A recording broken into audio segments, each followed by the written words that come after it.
Buenas tardes, bienvenidos a todas y a todos. Gracias por acompañarnos hoy. Mi nombre es Sebastián Kirschenbaum, soy coordinador de capacitación de Fundación Aiken.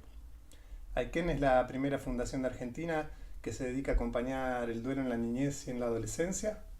Damos acompañamiento psicológico para niños, niñas y adolescentes que perdieron papá, mamá o hermanos. En nuestros acompañamientos siempre incluimos a los adultos cuidadores porque pensamos que de esa manera los podemos ayudar a elaborar su dolor y así pueden acompañar a sus niños de manera más saludable. Nuestra búsqueda es la de generar un espacio cuidado y libre donde todas las emociones y pensamientos y experiencias en torno a la muerte tengan lugar y sean bienvenidas. Es nuestro sueño que ningún niño o niña tenga que pasar su dolor en soledad. Todos estos servicios que brindamos para las familias son de manera gratuita. ¿Sí? También capacitamos a profesionales de la salud y de la educación, a personal de recursos humanos de empresas, en temas relacionados con las pérdidas y los duelos, y los asesoramos cuando hay diversas situaciones en relación a la muerte o a pérdidas. ¿Sí? Asesoramos escuelas, instituciones de salud, funerarias, cementerios y empresas en general. Tanto nuestras atenciones clínicas como la capacitación que realiza la Fundación son llevadas adelante por profesionales de la salud. Hoy nos encontramos acá para continuar con este ciclo de encuentro al que dimos inauguración hace un mes atrás con Aldana Di Constanzo. Este ciclo de encuentros es un ciclo camino a las primeras jornadas argentinas sobre duelo que se van a realizar en Buenos Aires en marzo de 2021. Entre los objetivos que nos propusimos para estas jornadas están el de habilitar el intercambio científico y académico sobre los procesos de duelo, que creemos que tienen gran impacto sobre la salud y la educación, y muchas veces esto no es visto. Queremos generar un espacio de diálogo interdisciplinario de estrategias de prevención y acompañamiento también, y dar visibilidad a este tema que tiene poca presencia tanto en el mundo académico como en la sociedad en general. En el marco de estas jornadas argentinas, que van a tener lugar en 2021, es que decidimos iniciar este ciclo virtual. Vamos a encontrarnos una vez al mes, ¿sí? Como hicimos el mes pasado y haremos a fines de agosto, hasta el comienzo de las jornadas en marzo. ¿Sí? Y vamos a abordar diversos temas en relación a los duelos. Queremos agradecer especialmente a Laboratorios Vagó, a Salvador Milio, a Prudential Seguros, a Lando Hoteles y a la familia Río Pedre por acompañarnos hoy.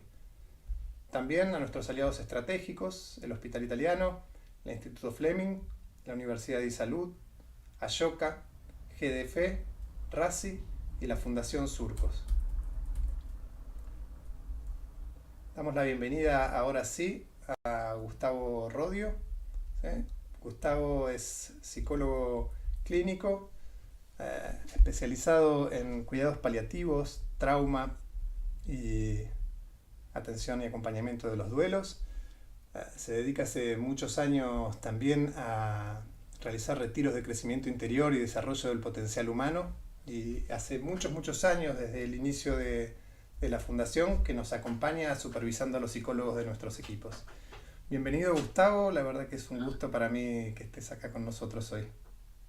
Hola Sebastián, para mí también este encuentro que bueno que sabemos que trasciende a través de la pantalla a muchos otros y bueno esto que nos hemos propuesto que como en septiembre no fue posible hacer estas jornadas, decidimos hacer los encuentros virtuales como preparatorios y ir difundiendo la actividad y bueno las distintas perspectivas en relación al duelo. Así que bueno, encantado de estar acá y compartir con vos esta charla. Qué bueno, Gustavo. Gustavo es parte de nuestro comité científico en las jornadas y junto con él y con Aldana y otros miembros del equipo fue que decidimos hacer estos encuentros porque nos parecía de suma importancia y muy interesante no dejar ese espacio que habíamos propuesto vacío, porque los espacios es importante ocuparlos con nuestra energía. Bien, Gustavo, hoy nos encontramos, lo que te propusimos que nos trajeras un poco es para hablarnos un poco de la espiritualidad y los rituales en los duelos. ¿Sí? Entonces yo lo primero que quería preguntarte es, ¿cuál es tu idea? ¿Qué es para vos la espiritualidad? Bueno, para mí la espiritualidad en principio es como un sistema de creencias y de valores que ordenan y guían la vida de una persona. Después, la espiritualidad puede estar conectada a ciertos carismas o a ciertas religiones. Por ejemplo, en mi caso, yo tengo dos vertientes espirituales en las cuales me he nutrido en mi vida, que una es como desde mi origen, ¿no? La espiritualidad o el carisma franciscano es una espiritualidad de la cual me nutrí mucho, donde en esa espiritualidad, por ejemplo, la relación con la muerte tiene un lugar muy importante, eh, y como, porque sobre todo su fundador, que fue San Francisco de Asís, llamaba a la muerte hermana muerta. Entonces, ya desde ese inicio de la relación con la muerte tuvo para mí un sentido muy profundo, y la otra vertiente espiritual, digamos que, y también como conocimiento de valores, viene de la línea del budismo, donde también hay todo un desarrollo muy profundo en relación a cómo acompañar a las personas en el tránsito hacia la muerte. Entonces, la espiritualidad para mí es un puente sumamente importante en los procesos de la muerte y los duelos, porque la espiritualidad nos permite conectar el mundo, digamos, el mundo de la materia con el mundo del espíritu, o podríamos decir el mundo visible con el mundo invisible, o el mundo manifiesto con el mundo inmanifiesto. ¿Y de qué manera se relacionan esos dos mundos? ¿O de qué manera ves vos que se relacionan esos dos mundos? Para mí esos dos mundos están íntimamente interconectados. Casi diría que todo lo que existe en el mundo manifiesto o en el mundo material está sostenido por un mundo que no es material y que no es visible. Casi podría decir que todo lo que existe en el mundo visible está sostenido por algo del mundo invisible.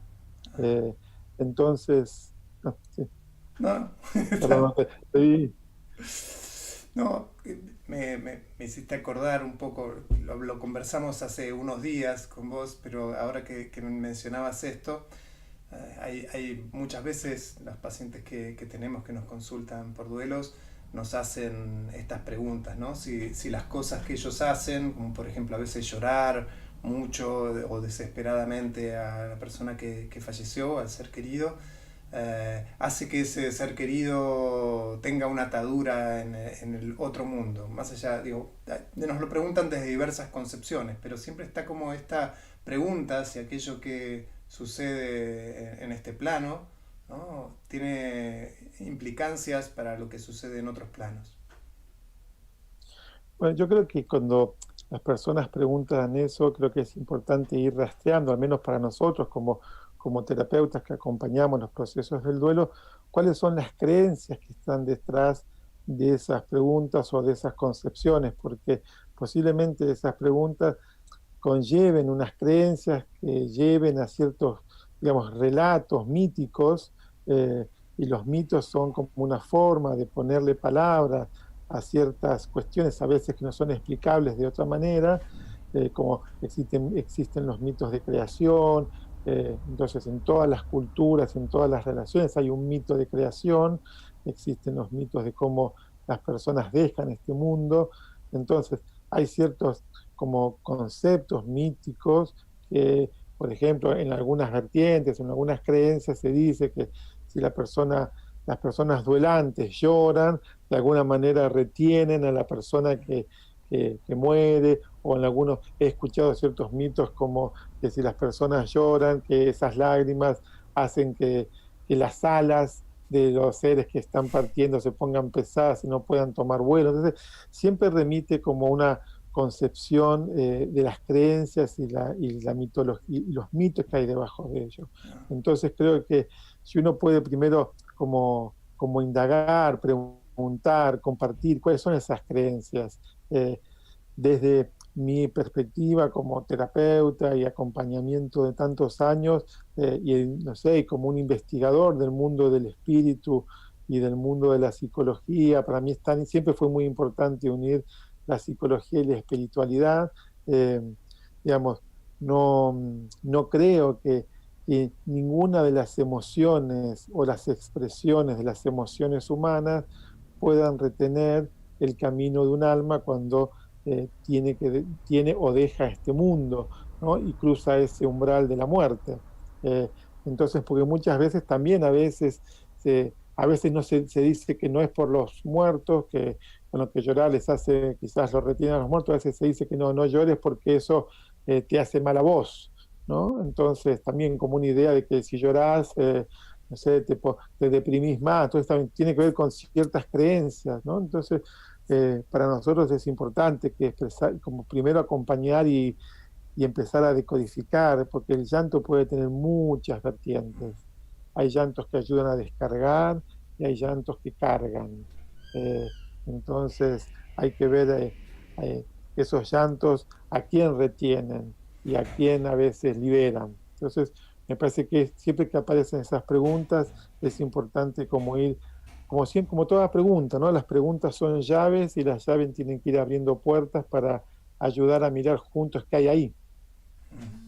Está bueno eso, porque me parece interesante esto que decías de los distintos llantos, ¿no? De la sutileza de las distintas expresiones de las emociones humanas, ¿no? Que a veces resulta eh, difícil o que hay que tener como la paciencia de poder esperar a que se expresen y ver qué quieren decir para esa persona, a quién están, como vos decís, si es que están referidas a alguien, si están reteniendo a alguien, si están como Exactamente. dejando fluir. Y pensaba en esto que vos decías de las creencias y los mitos, y pensaba en esto, ¿no? Si crees que las diversas creencias que tienen las personas hacen que las experiencias de duelo sean distintas, o si esa experiencia pensás que es una experiencia universal, digo. Eh, Yo creo que sí, hay algo que lo hace distinto y algo que lo hace común a todos, porque la experiencia de la muerte es una experiencia común a todos eh, los seres vivientes de este planeta. Eh, ¿No? Entonces, y, y pues si nos referimos a los seres humanos, la experiencia de la muerte es una experiencia común a todos, todos vamos a atravesar esa experiencia y sí, y todos atravesamos la experiencia de ser testigos de la muerte de alguien, o no sé si todos, pero al menos todos en nuestra vida adulta alguna vez pasamos por acompañar o vivir la muerte de alguien.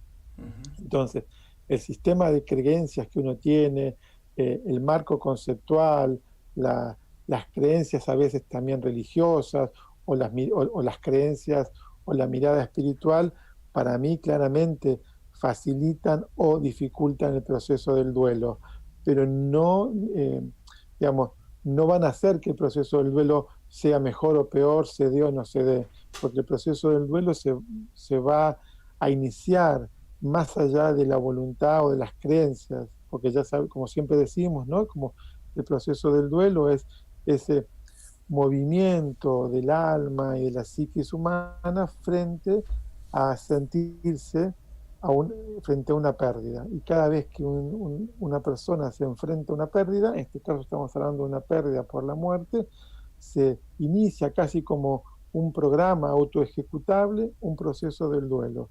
Seamos o no seamos conscientes, lo vivamos con más aceptación o con menos aceptación, eso sucede.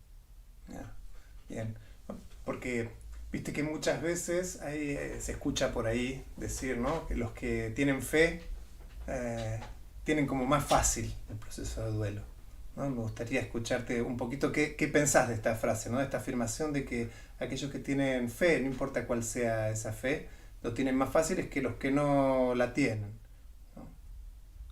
Yo, eh, vos me conocés hace muchos años y para mí es muy difícil hacer afirmaciones generales, porque no creo tanto en las afirmaciones Ajá. generales. Creo mucho en las particularidades de la experiencia humana, pero podría decir en relación a eso que los que tienen fe no creo que tengan los duelos más fáciles. Lo que sí puedo decir en base a la experiencia de acompañar a tantas personas y en mi propia experiencia personal, que las personas que tienen fe lo que hace es que el duelo tenga un sentido. Entonces, cuando algo tiene un sentido, quizás tiene como otras, no sé, como si fueran como otras facetas, otras posibilidades, pero no creo que sea más fácil. A veces para las personas que tienen fe, el duelo tiene una etapa muy difícil, porque para muchas personas iniciar un proceso de duelo que tengan una fe quizás X, los ponen en confrontación con su fe y a muchas personas acompañé que un proceso del duelo les gatilló una crisis de fe muy grande. Entonces fue el duelo por la persona perdida y un duelo por no sentir que pueden confiar más en la fe que tienen y quizás se replantean mucho sobre su fe y quizás pasan de una fe quizás un poco más infantil a una fe mucho más adulta, madura, donde la fe no es estar a salvo de, porque esa es como la fe quizás un poco más infantil, como que la fe me pone a salvo. La fe no me puede poner a salvo, la fe me puede dar los recursos para poder afrontar las cosas, pero no me pone a salvo. Entonces, a veces casi diría que determinadas personas en determinados niveles de fe, a veces los duelos los ponen en un nivel de muchas confrontaciones, como de mucha ruptura, porque como muchas veces lo he escuchado y seguramente vos también, ¿no? En los acompañamientos, cómo Dios permite eso. Entonces es el dolor por la pérdida del ser querido, el dolor por la desilusión, por la idea de Dios que tienen. Entonces hay como, a veces las personas de mucha fe sienten un desamparo muy profundo, que no es solo la pérdida del ser querido. Y otras personas que tienen otros niveles de fe, esa fe los acompaña porque tiene un sentido. Entonces también depende como quizás, no sé, yo le pongo como el grado de maduración en relación a la fe. Bien, sí, es interesante ese, ese punto de vista porque, como vos decís, ¿no? Hay como un lugar muy personal en cada uno. Y en la experiencia, digo, la experiencia del duelo es una experiencia sumamente personal. Y me preguntaba, te escuchaba hablar, mientras te escuchaba pensaba un poco en los años que nos conocemos y las veces que te he escuchado hablar un poco de cómo estar frente a los otros, ¿no? En el consultorio y me hacía esta pregunta de qué relación estableces vos entre tu propia espiritualidad y el momento de estar frente a otro que sufrió una pérdida o cuando estás acompañando a personas que están en el tránsito de final de vida, ¿no? Me preguntaba, me parece interesante escucharte contar un poco. Para mí, la espiritualidad es lo que sostiene mi tarea. Eh, entonces, en la espiritualidad pude desarrollar la capacidad de lo que llamamos presencia, cómo estar presente ante la experiencia humana.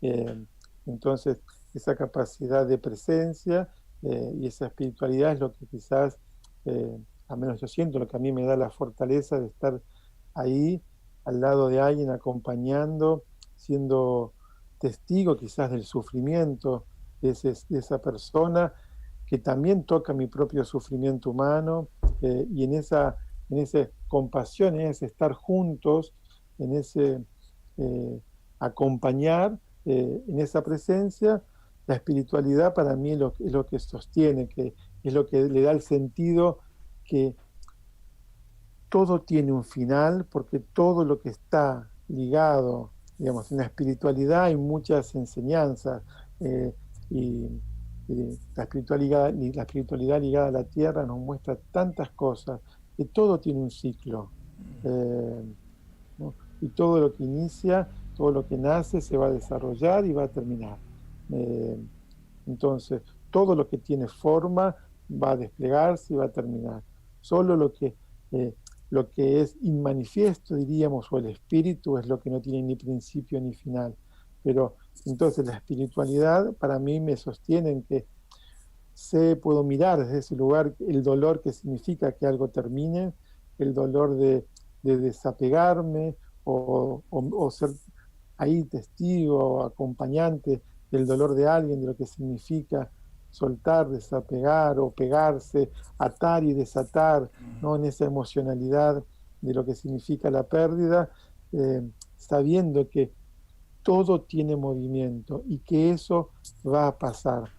¿no? Cuando estamos acompañando personas en duelo, y bueno, mi propia experiencia de duelo, a mí mismo me decía, ¿pasará esta sensación? ¿Pasará esta sensación que tengo? ¿O cuándo va a pasar, no? Y las preguntas que nos hacen los pacientes, ¿va a pasar esto? ¿No? Y yo tengo la certeza que sí pasa, porque nada, todo lo que queda fijo no está en la línea del tiempo de la vida. La línea del tiempo de la vida es que todo es movimiento. Entonces, todo va a pasar, pero, pero cuando uno está en duelo, y aquí quizás vamos a hacer un poco la conexión con los rituales, cuando uno está en duelo, la dimensión del tiempo cambia. Ya no es más la dimensión del tiempo lineal que todos teníamos. Hoy, mañana, esta noche, pasado, tengo este programa. Cuando uno está en duelo es como si el tiempo perdió su linealidad. Es como si hubo una ruptura del tiempo. No hay, no hay como mucha posibilidad de proyectar el tiempo hacia el futuro, y el futuro en orden temporal, que el mañana llega, pero es un mañana que está lleno, tan lleno del pasado que no tiene nada del futuro. Es como un mañana, es futuro en orden de tiempo, pero no es futuro en orden de conciencia, porque futuro significa algo nuevo. Entonces cuando uno está en duelo es como si el mañana lo único que tiene es el ayer, eh, que son los recuerdos, lo que fue, el por qué, si hubiese sido, ¿no? Entonces, y cuando el mañana está lleno del ayer, estamos en esa dimensión de la imposibilidad, porque el ayer no puede ser modificado.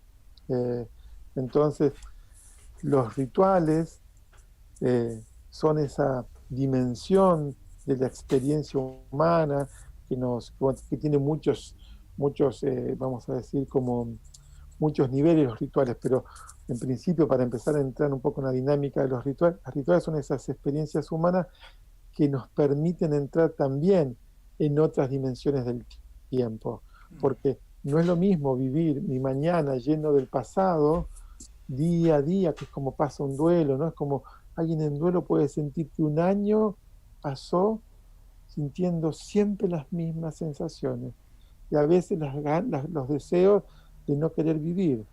Eh, entonces, no hay nada de nuevo, que sería la conciencia del futuro. Y en el ritual, lo que sucede es que podemos tener pasado, presente y futuro en un espacio-tiempo, que podemos hablar ahora un poco de los rituales si querés, de cómo se organiza un ritual y cuál es la función simbólica de un ritual y cuál es la función, digamos, espiritual de un ritual.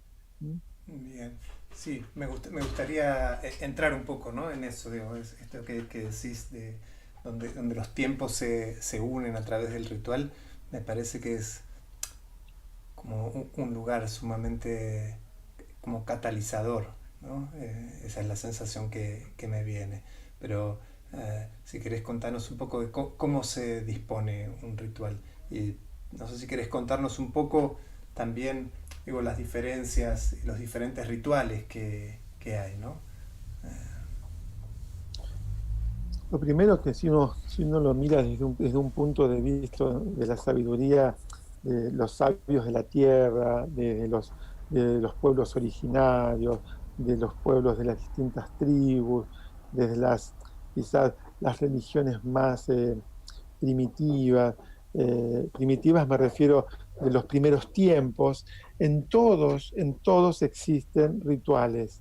Eh, y los rituales son los que acompañan los momentos significativos de, de la vida de una comunidad. Entonces tenemos muchos tipos de rituales.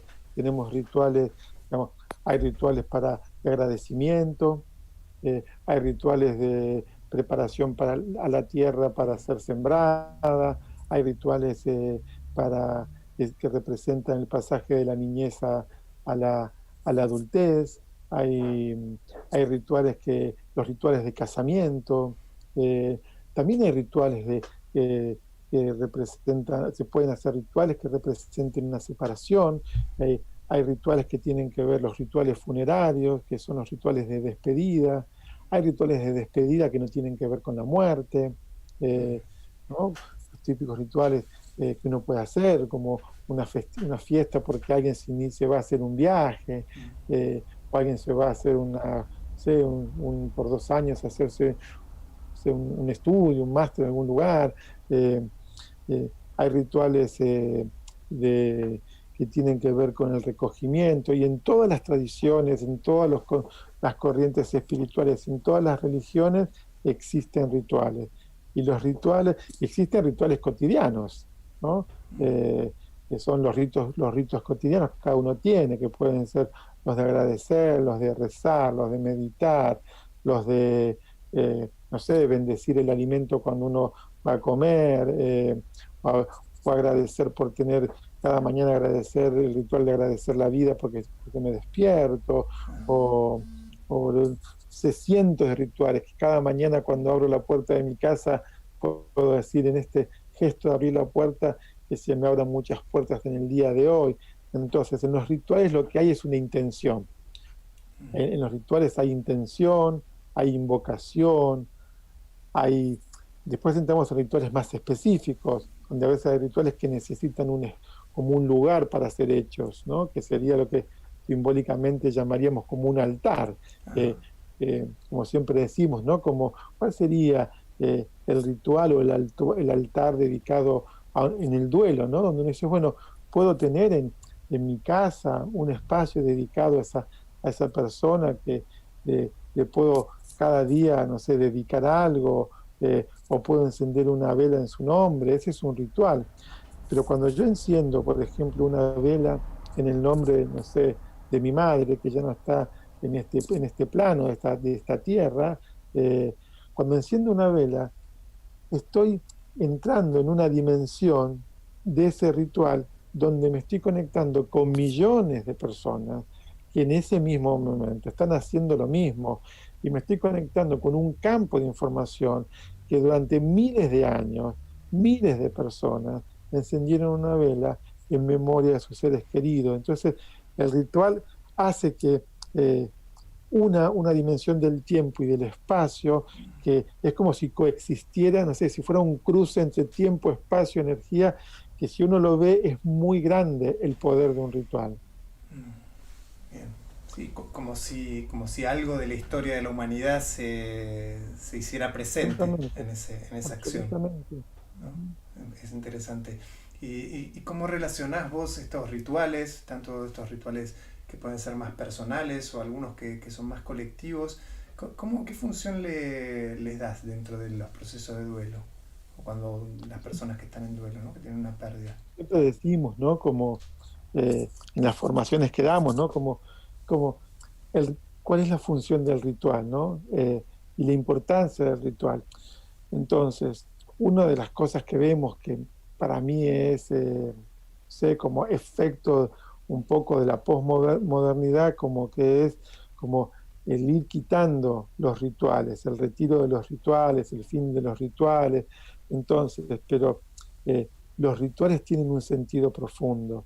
Eh, entonces, si pensamos en el momento, los rituales ligados a las despedidas, a la muerte, o los rituales funerarios, tienen un sentido muy profundo. Primero porque digamos, por un lado, para ese ser humano que está ahí haciendo su tránsito. Entonces, eh, es como ese tiempo de pasaje, pero para todos los deudos, todos los que estamos ahí como en ese proceso del duelo, ese ritual permite atar y desatar, conocer, compartir. Es como si ese ritual permite como ir armando el rompecabezas, ¿no? Siempre cuento en los cursos, como por ejemplo no sé, como completé la imagen de mi padre en el ritual, y completé la imagen de mi madre en el ritual, como durante el velatorio, porque sus amigos me contaban cosas de ellos y yo desconocía, porque eran cosas de su mundo de amigos. Por supuesto, como mis padres desconocen cosas mías, ¿no? Y que si sería yo el que estuviera ahí, mis amigos le contarían cosas. Entonces, los ritos, en ese caso, los ritos ligados al funeral, que bueno, que ahora es un tema muy complejo en este contexto de pandemia, porque ahora no están permitidos, posibilitan completar algo, posibilitan conocer algo, posibilitan expresar y posibilitan unir algo de la dimensión del tiempo. Y también, por supuesto, que posibilitan la expresión emocional. Claro, Eh, sí, claro, sí, entonces, cumplen una función psicológica y casi diría espiritual muy importante.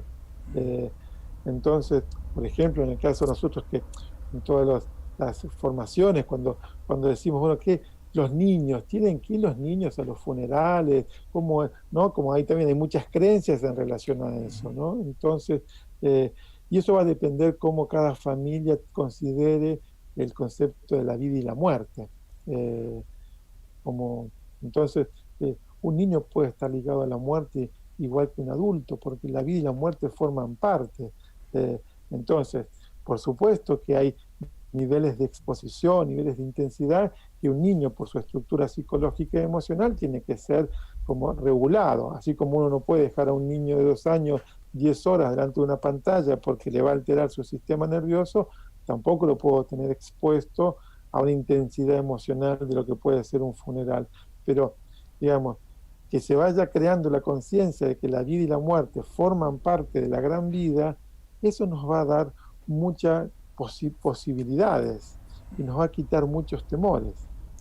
a veces escuchamos en los consultorios, ¿no? Bastante esta cosa de que por algún motivo, recuerdo ahora un grupo de adolescentes que había fallecido, uno de ellos era un grupo que hacían actividades juntos los fines de semana, y había fallecido uno de ellos y una de las chicas de este grupo estaba de viaje cuando él fallece y no pudo llegar al momento del velatorio y a despedirse, ¿no? Y entonces me preguntaba esto, ¿no? Digamos, muchas personas se preguntan esto, ¿no? ¿Qué puedo hacer? Porque se quedan como con mucha pena o mucha culpa de no haber podido estar en ese momento de la despedida, ¿no? Entonces, ¿hay algo que vos creés que se puede hacer con eso? Bueno, creo que ahí la función del ritual es maravillosa, porque el ritual nos permite como conectarnos con la esencia de esa necesidad y de esa expresión en cualquier tiempo. Eh, entonces, hacer un ritual para despedir a alguien, ya sea un ritual eh, cotidiano, de lo que puede ser, no sé, en tu casa, escribir una carta de agradecimiento por lo que significó esa persona en tu vida, y esa carta ofrecerla a algún elemento a la naturaleza.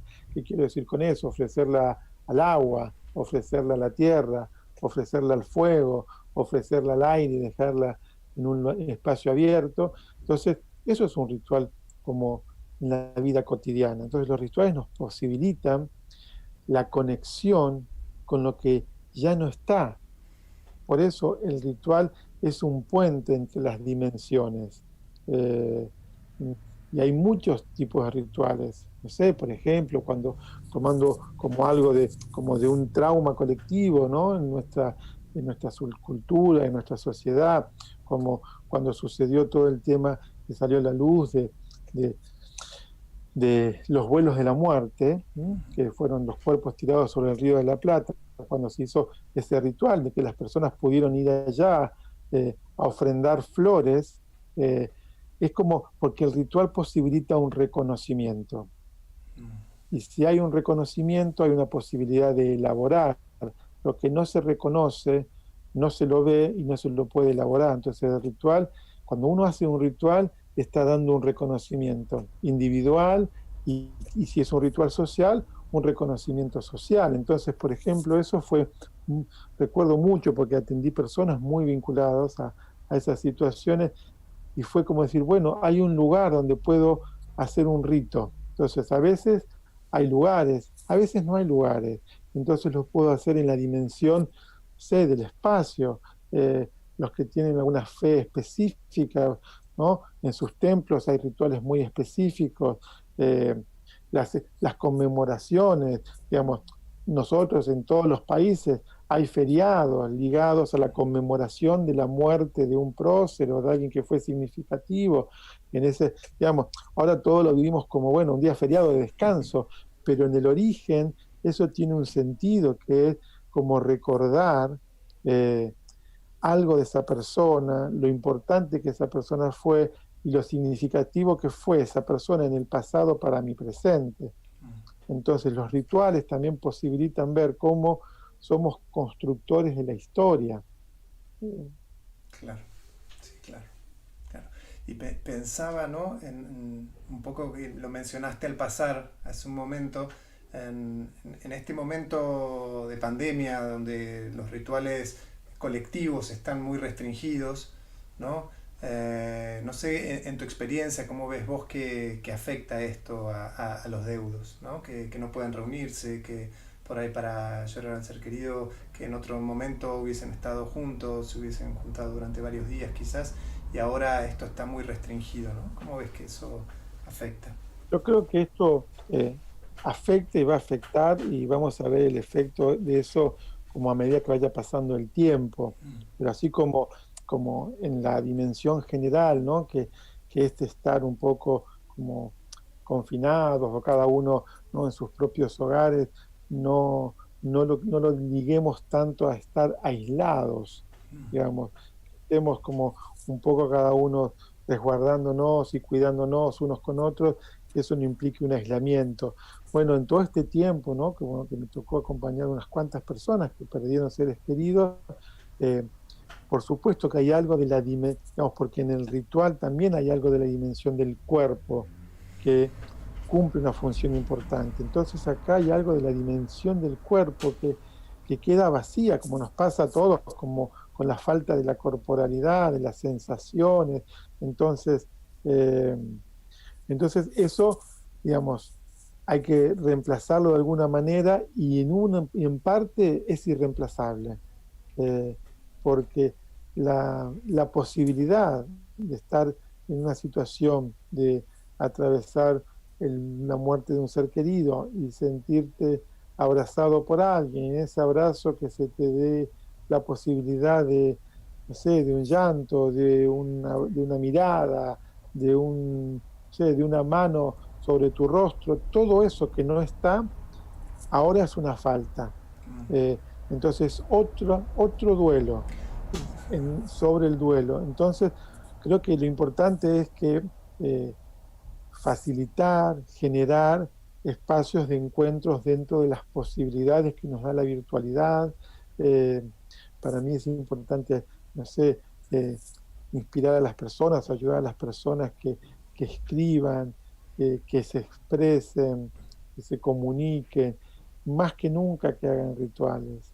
Y en los rituales algo importante es como expresar lo que es. Es como si, no sé, si yo tengo un ser querido en este momento que no puedo estar ahí, no sé, como poder decir, lo siento por no poder estar, lo siento porque no puedo estar ahí para despedirte, para ver, no sé, tu cuerpo por última vez, para abrazarme a los que somos parte de esto, pero desde donde estoy, te despido, desde donde estoy, sé que estás dejando este mundo, que tu viaje siga a donde sea que le toque, y mi viaje va a seguir, y ponerme en contacto con los que formamos parte como de esa situación, ¿no? Creo que fundamentalmente en este contexto, más que nunca, como promovería el no aislarse. Y sé que eso es complejo porque en el duelo hay una tendencia natural a aislarse. Por eso el ritual funerario tiene esa impronta tan valiosa, porque es el momento de máxima vulnerabilidad, pero también de encuentro. Y eso es Claro. muy valioso. Después hay como un repliegue natural donde uno dice, bueno, necesito un poco de como mi propio espacio, ¿no? Ese espacio a veces, bueno, que todas las personas en duelo dicen y decimos, no sé, es como si el mundo va a un tiempo, va a un ritmo que yo no puedo, yo estoy más lento, veo las cosas en otra dimensión, entonces, pero en este momento concreto creo que hay que poder facilitar algo de eso. Sí, pensaba mientras hablaba, pensaba en esto, ¿no? Cómo ayudar a detener eso que a veces muchos pacientes narran como una pendiente, ¿no? Como si se fueran cayendo en ese estado de aislamiento. Y que en otros momentos esto del poder juntarse con otros facilita el no quedarse completamente aislados y ahora para muchos es una gran dificultad, ¿no? Salir de ese lugar, de ese lugar. Bien, Gustavo, no sé si querés agregar algo más, si no vamos a dar lugar ahora a que las personas hagan preguntas, ¿sí? Si te Perfecto, parece. yo creo que por el tiempo, creo que no, ya estamos en Sí, menos cuarto, sí, sí, no así quiero podemos abusar del cerrar. tiempo, entonces Entonces, preguntas. esperamos sus preguntas a través de nuestro chat. Vamos a ver qué... Acá hay una pregunta que dice lo siguiente, Gustavo. Dice Adriana Blanco. Dice, ¿cómo podría despedir a mi hijo? Dice, él falleció en una terapia y no se pudo despedir. No me pude despedir. Fue muy de golpe, no me lo esperaba. Él tenía 12 años. Pasó en junio de 2018. ¿Se te ocurre? Digo, recién hablabas de eso, ¿no? Un poco. No se pudo despedir en el momento En que el momento que sucedió, sucedió. Sí. entiendo, ¿no? ¿Mm? Un poco lo que decía, en la dimensión del espíritu no hay tiempo.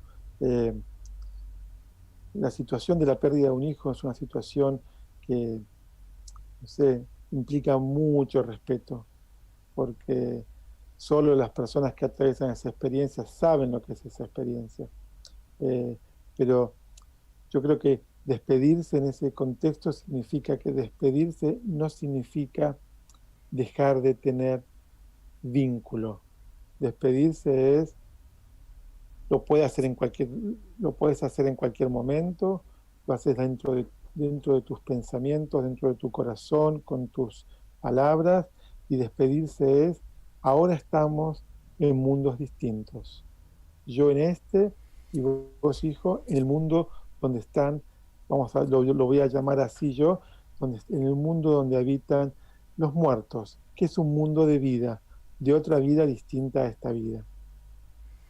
Mm, bien. Sí.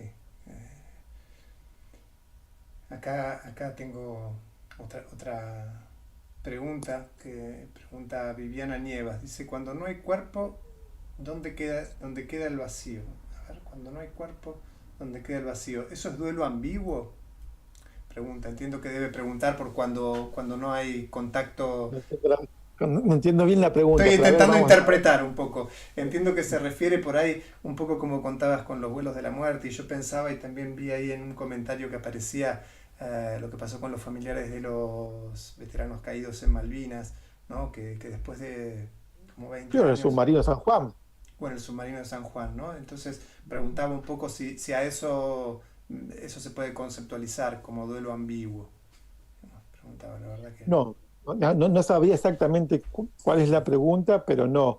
Eh, digamos, una cosa es que no haya cuerpo, pero que haya certificación de muerte. Porque, por ejemplo, digamos, si en este momento fallece alguien cercano a mí, posiblemente yo no voy a ver su cuerpo. Mm, Excepto que sea alguien que sea muy íntimo, mis padres que ya no están, bueno, mis hijos, mi esposo, lo que fuera. Pero si, si no hay cuerpo, pero hay certificación de muerte, quiere decir que la muerte existe y es certera. Entonces quizás no hubo como lo que llamaríamos la prueba de la realidad del cuerpo muerto, ¿sí? Que sería una variable importante en los procesos del duelo, pero no es indispensable. Eh, pero claro que eso ayuda. Entonces, si eso no fue posible, el contacto con esa realidad del cuerpo ya fallecido, por supuesto que eso se tiene que ir construyendo y elaborando a través de que todas las experiencias de intercambio ya no son más posibles en el mundo sensorial, que sería el mundo de la materia, donde están nuestros sentidos, porque ya esa persona no la voy a poder ni escuchar en presencia, ni la voy a poder oler, ni voy a poder sentir. Entonces, eso me va hablando de que el cuerpo ya no está. No sé si Viviana era, ¿no? Viviana era. No sé si Viviana iba por ahí tu pregunta. Sé que esta forma de ir respondiendo preguntas a través de un chat, quizás a veces uno no es tan asertivo en lo que las personas están preguntando. A ver, estoy mirando acá un poquito otras preguntas que han hecho. Eh,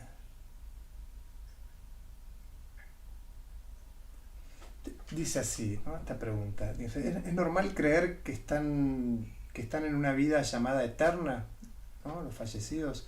Porque yo y otros familiares sueño a mi hijo feliz y sonriente como él siempre fue en esta vida. Eso lo pregunta Gilda Díaz, ¿no? No, que se refiere a estas conexiones que a veces refieren muchas personas, de tener estas experiencias de soñar a la persona, al ser querido que falleció y recordarlo. Hace poquito en uno de los grupos nos contaban esta experiencia, ¿no? Por ejemplo, que estaba sentada en la cocina y de golpe se imaginó junto a su hija en la playa, ¿no? Y como una experiencia feliz. Entonces, muchas personas se hacen la pregunta, ¿no? ¿Estoy loco? ¿Me pasa algo? ¿Está mal esto que siento? ¿No? Me parece... Sí, creo que lo que están compartiendo es como una experiencia, ¿no? Digamos, me parece que esas experiencias son experiencias totalmente válidas, comunes, podríamos decir normales. No me gusta hablar de normalidad, pero son experiencias válidas y totalmente válidas. Pensar en la eternidad entraríamos en un tema filosófico. ¿Qué es la eternidad? ¿No? Pero bueno, pero para mí, no sé, la eternidad es el tiempo sin tiempo. Entonces, ¿dónde están? Por eso sería como para hacer un seminario sobre eso, ¿no?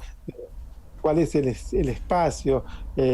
Pero eh, creo que si lo pensamos desde nuestra dimensión, de los que estamos acá, de los duelantes, están en un espacio interior, y ese espacio interior puede tener un tiempo sin tiempo o puede tener un tiempo de un momento, ¿no? Donde uno a veces queda como con una imagen, con un momento. Pero los sueños son posibilidades de transformar o de mostrar imágenes de muchos niveles. Entonces, sí, creo que ese espacio es posible. Bien. Voy a tomar una última pregunta. Acá Mariela Svarsky pregunta, ¿los rituales pueden servir de ayuda a un niño que perdió a su hermano y que tampoco pudo ir al funeral a despedirse? Por supuesto y absolutamente sí. Por ejemplo, podemos decir que, digamos, en el proceso de acompañamiento terapéutico de un niño, digamos, que esencialmente se puede basar en el juego o en el dibujo. En ese juego, por ejemplo, se pueden eh, manifestar rituales que pueden expresar lo que no se pudo hacer, o se pueden crear rituales para hacer lo que no se pudo hacer. Entonces, los, digamos, podemos ser creadores, inventores de rituales para facilitar, porque los rituales van a traer un material y una posibilidad simbólica. Entonces, por supuesto que sí. Desde ese nivel de rituales a rituales que se pueden diseñar, crear, inventar, que estén cargados de un sentido, de una intención, y por supuesto que sí, sí. Yo alentaría mucho a eso.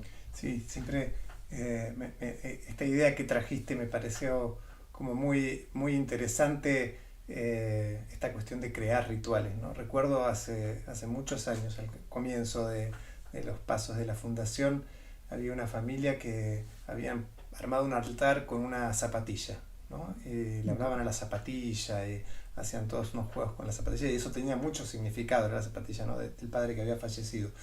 Y siempre me viene como un poco esto, ¿no? A la cabeza en esta idea de poder inventar rituales.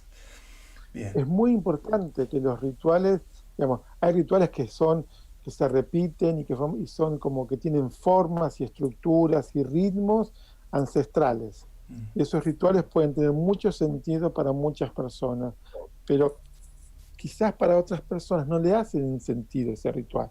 Entonces, pero es importante crearlos, modificarlos, hacerlos a la medida. Tenemos la posibilidad de crear. Entonces, también en esa creación, el ritual va a permitir reconocer, honrar a esa persona. Cuando hago un ritual reconozco que está en otra dimensión, que yo estoy en esta, que lo que hago en esta vida se lo puedo dedicar, lo puedo hacer en su honra, que voy hacia el mismo lugar, pero mientras tanto estoy en esta vida y de esta vida hago lo mejor. Entonces el ritual posibilita muchas cosas. Bueno, Gustavo, no Sebastián, sé me si- gustaría sí, agradecer a todas esas eso, personas que no las vemos, pero no sé cuántas eso. son, de dónde están, sé que son de muchos Hay lugares. personas de todo el país, sí, en este momento tenemos más de 100 personas que están siguiéndonos y que mandan muchos saludos, muchos agradecimientos. Sí. Hay, eh, por ahí vi algunas personas, estaba Marisú, que la vi por ahí, que estaba escribiendo. Gracias. Y también hay algunas personas muy queridas, sé que para los dos. Este, bien. Bueno, Gustavo, no sé si querés agregar alguna cosa más, si no vamos a dejarte ya tranquilo, te agradecemos No, mucho que hayas estado. gracias, gracias. Bueno, porque para mí Aiken es un lugar donde también pude compartir y sigo compartiendo con todos ustedes. Y bueno, hicimos muchos rituales hicimos juntos, así en la fundación, así que sigamos creciendo y que los rituales sostengan eh, nuestra gratitud ante tantas cosas. Y gracias a todos los que están allí escuchando.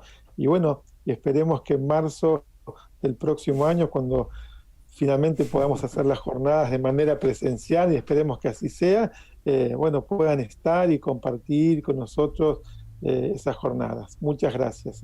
Muchas gracias a vos, Gustavo.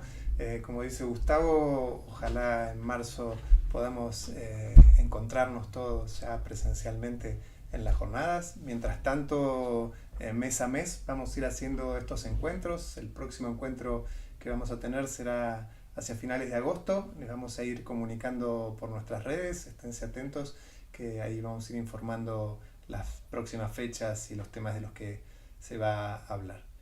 Sí. Además queremos invitarlos a las próximas capacitaciones que van a ser el 1 de agosto será la capacitación de docentes y el 22 de agosto la de profesionales de la salud.